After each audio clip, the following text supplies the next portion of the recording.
在布林肯访华前夕，美方接连释放消极信号。共和党籍参众议员联手提出要求废除对华永久性正常贸易关系地位的法案。消息一出，就引发中美商界及国际社会的高度关注。该法案获准通过的可能性有多大？是反华政客的常规套路，还是两党争斗的手段？来看报道。美国会共和党籍众议员克里斯·史密斯和汤姆·蒂凡尼1月30号以人权问题为由，提出2023年版本的所谓中国贸易关系法案。而在上周，同为共和党的4名参议员也在参议院提出了同名法案。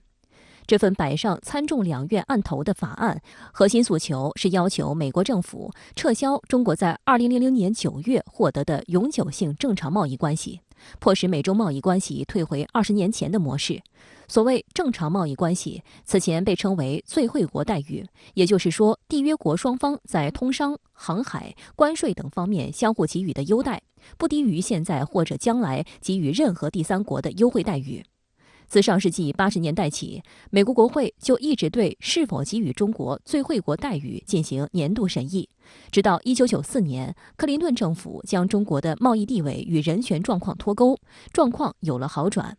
到了2000年，经过艰难的谈判，美国终于承诺给予中国永久性正常贸易关系地位，即不用再像过去那样1年1审。此举也直接为中国1年加入世贸组织铺平了道路。2001年12月27号，时任美国总统小布什签署命令，正式宣布给予中国永久正常贸易关系地位，至今已持续20余年。有美国商界代表就评论说，此举让美中之间既存在竞争，又能促进彼此间的关系，与中国建立永久正常贸易关系，为美中签订更广泛的贸易开放协定铺平了道路。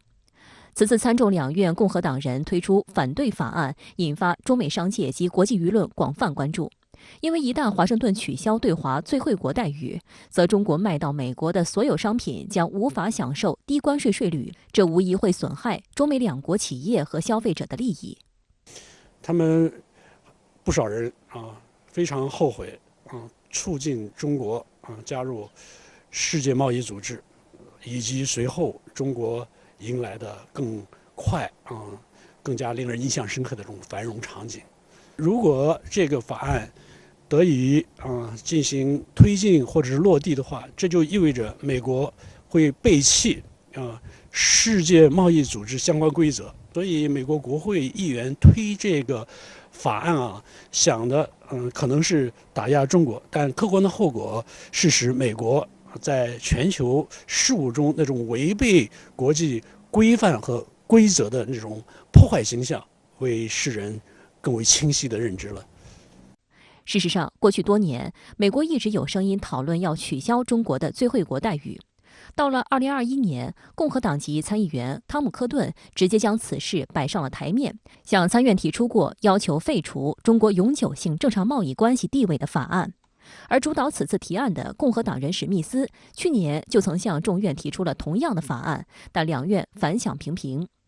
深圳卫视梳理发现，连续几年鼓噪该法案的都是同一波反华急先锋。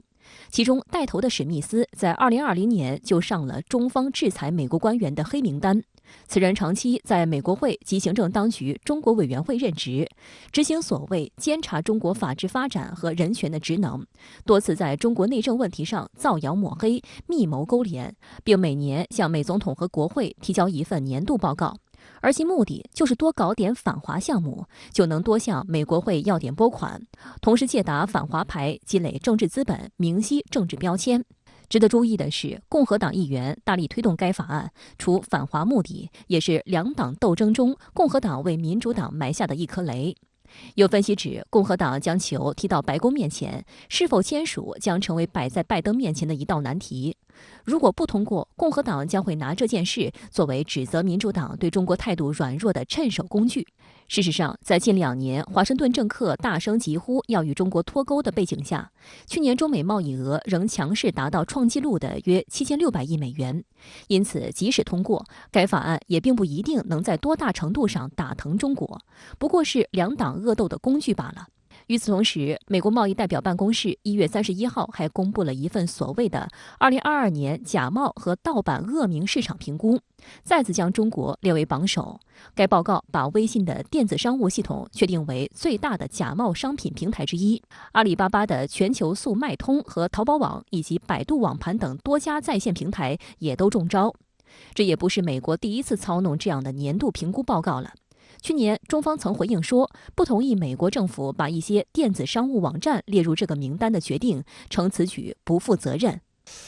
毫无疑问，美国的这个恶名市场的这种评估是一种典型的政治操作。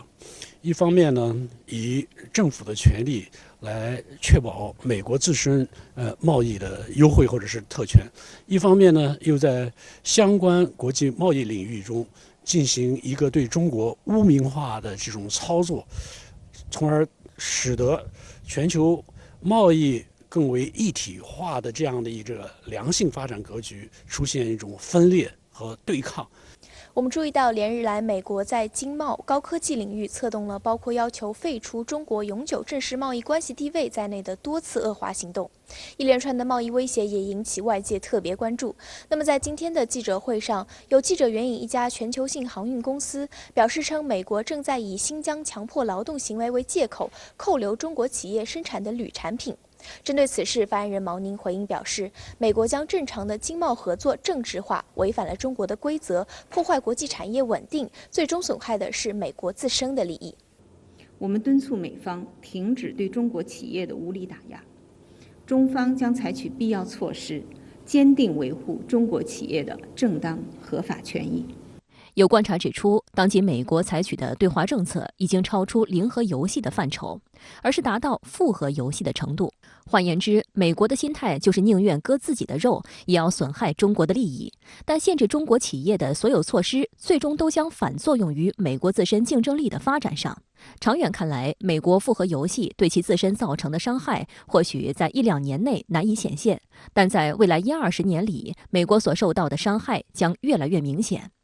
事实上，诸多美国和国际社会的有识之士均对此表示反对。美国前财长保尔森日前在美国外交事务杂志网站上发文指出，以美国自身利益为代价惩罚中国的政治风向正在美国酝酿，这让美国企业处于巨大的竞争劣势。美国消费者也为此付出代价。美国可以选择参与中国的巨大市场，也可以将其让给竞争对手。美国耶鲁大学高级研究员斯蒂芬·罗奇则直言，美国喜欢将自己造成的问题归咎于中国，这只是一个借口，而不是一种战略。今天的中国正在继续打一场持久战，而美国对中国技术的战术攻击完全是一场短期比赛。美国陷入了一个不重视战略的政治体系，在其与中国的技术冲突中毫无胜算。眼下，美国国务卿布林肯即将访华，美国却在多个领域向中国频繁出招。美方行前密集释放消息信号，说明其诚意欠缺。外界期待布林肯访华能为中美两国带来更多对话，但也希望在接触和对话后，美国能以更理性的态度遵守其所做出的承诺，而不是一次又一次地加深对中国的打压，消耗世界的期待。美国在对华的政策中有一个很有趣的特点就是在每一次双方高层会晤之前，总是会操作一些不友好的事件。这一次也不例外。美国这种一以贯之的以自身优势地位对他方，尤其是对中方施加压力来满足美方要求的这种做法，事实证明是行不通的。中美之间的这种交流和相互之间的沟通必须建立在平等基础之上。在同荷兰、日本达成涉及对华芯片产业限制协议后，美国又找上了印度，双方就半导体、人工智能等高科技领域展开合作，达成一致。尽管美方将与印度的协议描述为美印关系的又一个重要里程碑，但印度几乎要从零开始建立半导体产业，并非易事。而无利不起早的美国也未必会对印度发展半导体上心。此外，美国大搞胁迫诱拉，也将严重冲击全球产业链、供应链的稳定。美国总统国家安全事务助理沙利文与印度总理国家安全顾问多瓦尔1月31号在美国启动了美印关键和新兴技术倡议，同意扩大两国在国防技术、半导体、人工智能，包括5G 和6G 技术在内的下一代通信、太空等高科技领域的合作。根据双方达成的协议，美方将努力推动印度建设先进的移动网络，并寻求在半导体生产方面的新合作，包括帮助印度加强芯片的研究和生产，解决印度人才赴美工作签证限制等。沙利文表示，继美印在2016年达成核电合作协议后，此次建立技术伙伴关系是美印关系的又一个重要里程碑。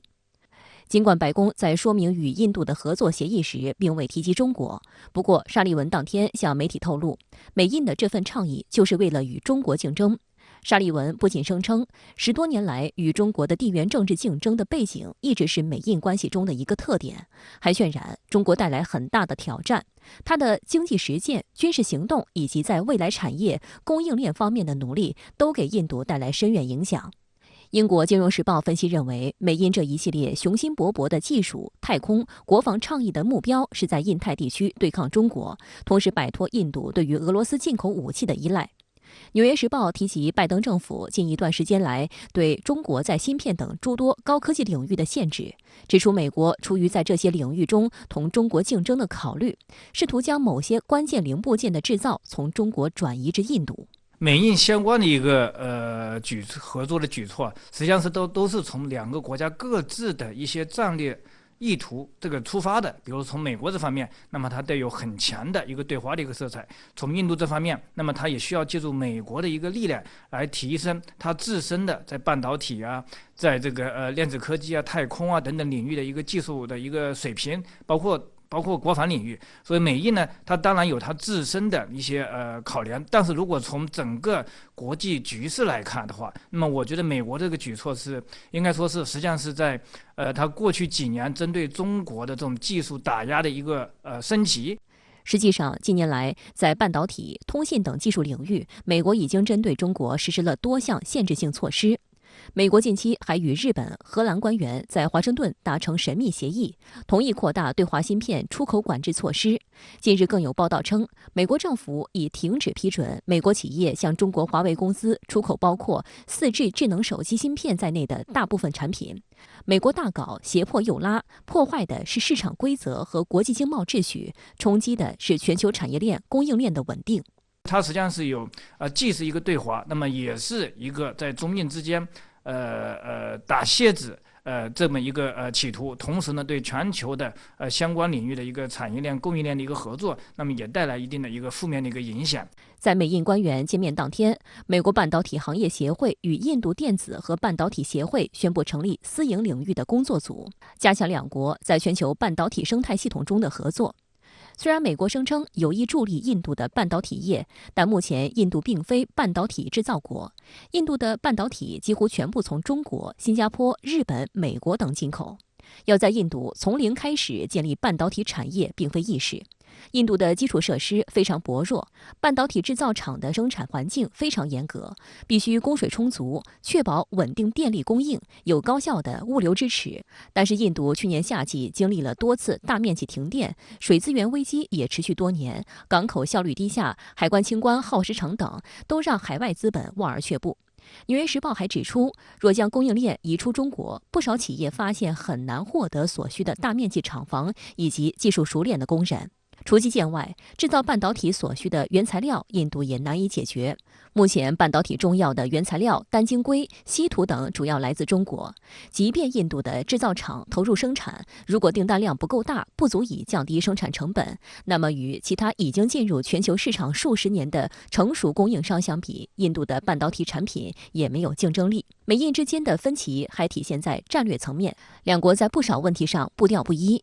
例如，印度长期依赖俄罗斯军备，在美俄关系因乌克兰危机而恶化之际，印军赴俄参加军演，并继续购买俄石油。沙利文此前也承认，考虑到印俄之间的武器贸易，美印伙伴关系并非没有风险。在与美国的贸易谈判中，印度也总是不那么热情。去年在美国重要战略印太经济框架贸易分支的谈判中，就不见印度的身影。印度分析人士认为，美国只是想削弱中国在半导体制造等领域的地位，并引诱印度在这场博弈中扮演区域代理人的角色。美国同印度的这笔交易似乎更像是一场地缘政治游戏，而不是贸易协定。印度想要升级本国芯片制造业，不能寄希望于美国的提携，而是应当首先打好产业基础。印度应该明白，芯片制造业发展终究离不开亚洲区域产业链上下游参与者的密切合作，尤其是与被视为制造业中心的中国合作。这个半导体领域这个发展，它实际上是非常的一个严格，无论是对于技术还是对于基础设施等等，那么它有各方面的一个要求。所以呢，我觉得美国，包括从美国这个角度来讲，它到底是不是真心的帮助印度来发展这个半导体行业，我觉得还是要打一个问号的。更多的可能，我觉得是要帮助印度在半导体设计、分装这种低端的这个领域，那么来扶持印度，但是在于这个涉及到一些关键技术领域，未必愿意跟印度分享。新闻号题马上来连线特约评论员陈斌，陈先生好。美国连续向中国经济甩出3板斧，联手日核限制芯片。国会拟推出法案，取消中国最惠国贸易待遇，还把微信等民企列入恶名市场名单。那对此您怎么看呢？结果又会将怎么样？主持人好，全世界呢都在期待中美关系走向缓和，以拉动新冠疫情以后飘摇不定的世界经济。但是呢，美国偏偏呢要逆行，加大对华经贸制约和科技限制。你刚说的这3板斧呢，不仅破坏了中美关系，也是对世界经济贸易规则的践踏，是在人为的脱钩断链，阻碍世界经济的疫后复苏。这3板斧呢会产生怎样的影响呢？这需要仔细的分析。首先呢，是美国联手日核两国在芯片和芯片技术出口上加大对华限制，短期内呢对中国先进制造业肯定有影响，会进而阻碍进出口贸易，使得世界经济复苏呢受到牵连，可能呢会拖后疫后全球经济的复苏。但是从中长期看呢，中国必然会突破先进芯片研发的瓶颈。那么与美国站在一起执行芯片禁令的日核，恐怕呢要丢掉中国的市场，追悔莫及。其次呢，是美国参众两院计划推出中国贸易关系法案，要求废除中国的永久性正常贸易关系地位。这个把戏呢，美国国会过去就玩过，但是玩不转。美国总统和美国企业呢，深知对美国的伤害有多大，所以今年共和党再玩这把戏，估计呢就是耍耍政治威风，给拜登政府施施压。拜登总统呢是不太可能签署这个法案的。最后呢，是美国贸易代表抛出的所谓恶名市场名单，把中国的这个微信、淘宝、全球速卖通、义乌国际商城、深圳的华强北电子市场等7个实体市场呢列入这个黑名单。对于这个黑名单呢，我想呢要从2个方面来看。最根本的一点是，这是美国呢在抹黑中国的民营企业，尤其是网络销售企业，因为这些企业呢可以突破美国设置的贸易壁垒，给美国消费者带来好处。这设置恶名市场名单呢，本身就是美国单方面设置的一种隐性的贸易壁垒，限制和阻止了商品和服务的自由流通。那么另一方面呢，这些网络销售公司呢也要检讨，是不是真的出售了部分假冒产品，对国内消费者是不是也在出售这个冒牌货。那么为了低价销售而出售伪劣产品呢，是会砸自己的饭碗。总之呀，这个美国呀看向中国经济的3板斧，不利于中美关系，也不利于全球经济的恢复与增长。国际货币基金组织刚刚发布报告，把中国的经济增长率提高到了5.2%，而美国的经济增长率呢则下调到了1.4%，全球平均增长率为2.9%。这就不难理解美国为什么要甩出3板斧，而对中国经济的影响呢，当然也是有限的。美国采取的另一个行动是和印度签署关键与新兴技术倡议，要在人工智能、量子计算、通信以及太空等领域强化双边合作，建立具有韧性的半导体供应链。那您认为这是针对中国吗？美印能组建起高科技抗中同盟吗？最近在全球呢都在讨论一个热门话题，那么在中国出现人口负增长以后，印度会不会成为新的世界工厂，取代中国在制造业上的地位？加上呢，美国扩大对华经贸和这个科技制约，外资企业会不会撤资向美国回流，或者呢到东南亚、南亚等劳动力廉价的地方去。那么随着讨论呢走向深入，人们尤其是务实的企业界人士认为这种想法呢存在的，但是呢恐怕难以成现实，因为呢中国的产业链供应链不仅完备，而且呢中国能够提供劳动力流动和就业的基础设施，其他任何一个国家呢不具备这样的优势。就说印度吧，劳动力资源呢的确丰富，也够廉价，但是能成为高新技术企业的员工吗？非常难。英国金融时报呢以苹果公司为例，讲了苹果为什么不会搬到印度。一呢是中国的制造业供应链、产业链呢不是一天建立起来的，其完整性呢超过任何一个国家，包括美国。用苹果公司总裁库克的话说，要是苹果呢召开一个供货商会议，那么在美国来的人呢可能坐不满一个会议室，要是在中国的深圳呢，可能全城人都会来，几十个会议室都装不下。二是中国呢有熟练的技术工人，富士康一个企业呢在中国大陆培训出的技术工人就比台湾全岛的人数还要多，其他国家呢都没有这么多的产业工人大军。三是中国的基础设施呢为人员流动提供了便利，高铁呢可以把人们快速的运往某一个新企业，中国政府提供的宿舍呀也可以让工人呢马上住下来。深圳呢还在厂区呢建立了配套的学校，可以解决工人的后顾之忧，让孩子们呢有学上。印度和东南亚国家呢都不具备这样的条件，这劳动力廉价呢是一个因素，但是还要看呢有没有提供让劳动力安家落户的条件。那么文章的结论是，苹果公司呢出于美国地缘政治的压力，可能呢向印度转移一些业务，但呢也是包装等次要业务，其核心产业呢一定会留在中国。要是搬走呢，就像纽约市瞬间变成小村庄是不可能的。那么我们反过来看呀，美国和印度的高新技术合作，美国呢的确有让印度替代中国的强烈愿望，但是呢印度不具备完整的供应链和发挥廉价劳力的条件。印度呢在一些技术领域的确有优势，比如在计算机和客户服务上比中国还强，但是呢从各个产业的系统性和全面性来讲呢，那么从高端人才储备上看呢，都是不如中国的。所以啊，这个美国呀拉拢印度在高科技领域彻底围堵中国是不可能实现的梦幻。好，谢谢陈斌先生在线和我们分享您的观点，谢谢。日本政府近日在朝所谓台湾有事，有日媒上月底在报道中首次披露冲绳急撤12万人计划。这一计划将在所谓的紧急状况下疏散多个岛屿的全部居民。然而，这一计划的预设前提却是无端臆测解放军进取琉球群岛。那么，这一计划的实质是什么？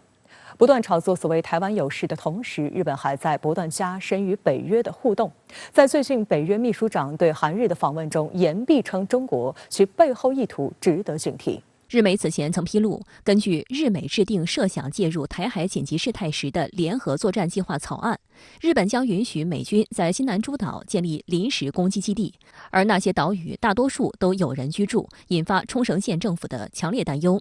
冲绳时报报道称，冲绳县知事玉城丹尼1月24号与日本防卫副大臣鬼木城进行会谈时，就对该计划表示明确反对。有冲绳民众在社交媒体直言，对于琉球冲绳来说，真正的威胁从来不是中国，而是不负责任的煽动邻国的内乱，暗示军事介入，将军事基地抛给琉球列岛，企图将该地再次化为战场的日本政客，以及长期将冲绳当作战略上一枚盾牌的美国。美国需要一个理由，需要一个借口，来打压中国大陆啊。一个不错的借口就是两岸要爆发战争，他自己对付不了中国大陆，他要配合美国一起对付中国大陆。所以日本一直要把中国大陆描写成穷兵黩武、好战。日本认为只有这个样子，他才有办法压制中国大陆，让日本重新成为东北亚最强大的国家。事实上，一些日本政客近年来频繁叫嚣所谓台湾有事就是日本有事，日本政府方面更对此积极布局，在配合美国的同时，也不断加深与北约的互动。1月31号，日本首相岸田文雄会见到访的北约秘书长斯图尔滕贝格。随后，岸田文雄宣布，作为加深关系努力的一部分，日本将设立独立代表处处理与北约的事务，并考虑定期参加北约举行的高级别会议。NATO の国々が東アジアに、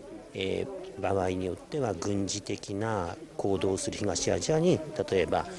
船を派遣する部隊を派遣するといったことの条件作りにはなり得ると思います。すでに自衛隊は、NATO の国々と共同で訓練をしたり、それからお互いに、いざという時に、指揮系統を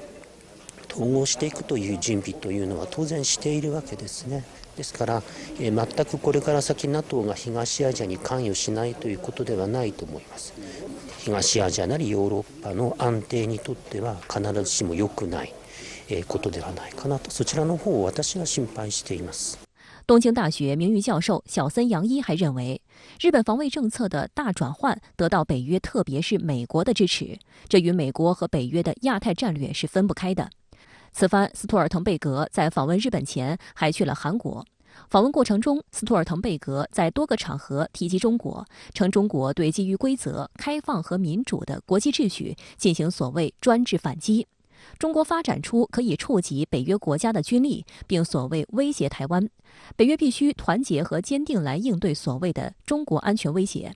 对此，外交部发言人毛宁在2月2号的例行记者会上指出，北约秘书长访韩日却言必称中国可以渲染所谓中国威胁，以意识形态划线挑拨地区国家关系，其意图令人警惕。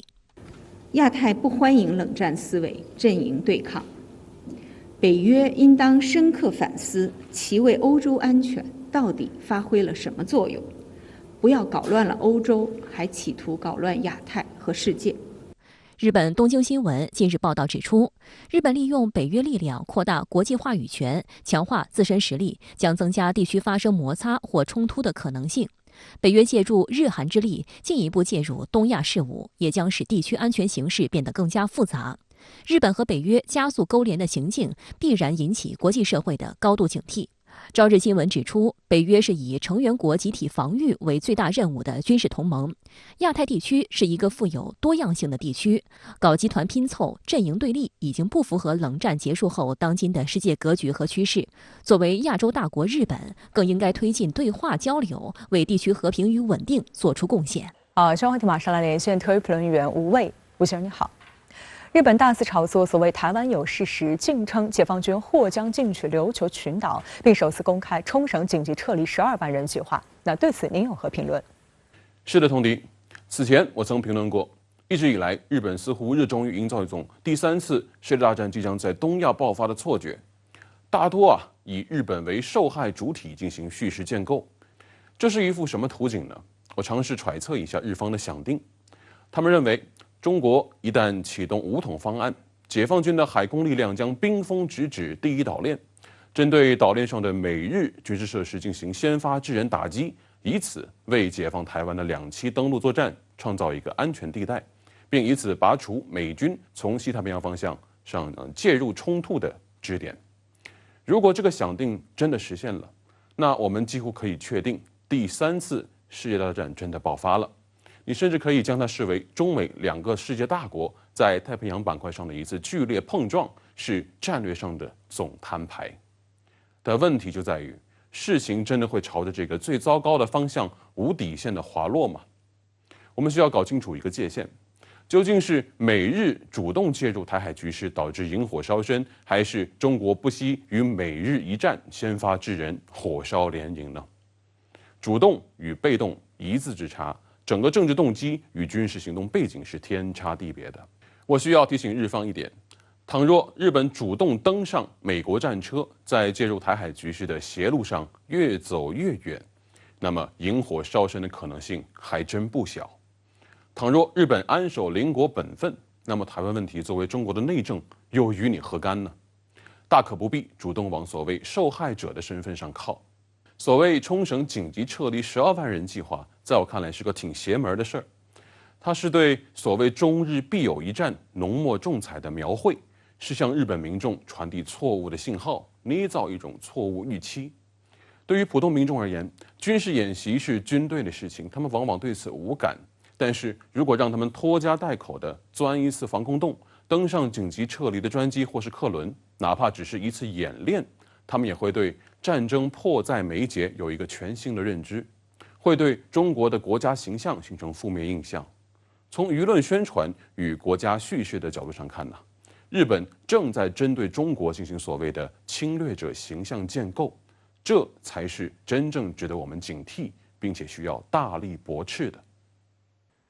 另一方面，本周美韩进行联合空中演习，出动了包括 B-1B 战略轰炸机以及 F-22、F-35两款隐身战机在内的诸多战略战术兵器，此举引发朝鲜方面的强烈反弹，并声称要进行超强硬回应。那您对此有何观察？